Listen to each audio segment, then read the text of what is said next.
हा मी नाही करू. नाही, नाही, नाही. आता मी खडीमलला आहे, पूर्ण नेटवर्क नाही, पण आज कर्जमाफीची घोषणा विधानसभेमध्ये देवाभाऊ फडणवीसनं केली, त्यांचे आभार मानतो.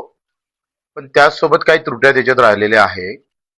पहिली गोष्ट तर सरसकट कर्जमाफी व्हायला पाहिजे होती, म्हणजे जे पात्र आहे त्यांची सरसकट, जे पात्र आहे त्यांची. दुसरं, जे रेग्युलर कर्जदार आहे त्यांनी सांगितलं होतं का दुष्काळग्रस्त शेतकऱ्यांची कर्जमाफी आम्ही करू. आता दुष्काळात असणाऱ्या याच वर्षाच्या रनिंग कर्जदारच हा दुष्काळात आहे, त्याची कर्जमाफी व्हायला पाहिजे होती. दुसरे का जे रेग्युलर कर्जदार आहे त्यांना 50,000 काही होणार नाही. किमान 2 लाखाची कर्जमाफी करत असाल तर 1.5 लाख रुपये रेग्युलर कर्जदारांची सुद्धा प्रोत्साहन निधी आपण दिला पाहिजे.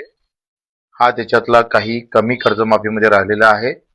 काही असो, जे सरकार तारखेपासून घाबरत होतं, दूर जात होतं.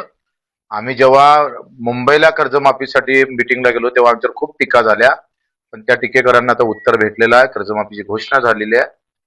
ह्या कर्जमाफीबाबत आता पुढं काय पवित्रा घ्यावा, त्यासाठी मग राजू शेट्टी असेल, नवलेजी असेल, वामनराव चटप असेल किंवा तुपकर असेल किंवा अधिक जे काही शेतकरी संघटनेचे नेते आहे त्यांच्यासोबत आम्ही लगेच 14 किंवा 15ला बैठक घेऊ आणि तिथं निर्णय आम्ही सांगू का नेमकं कशा पद्धतीनं आता सरकारला समोर जायचं.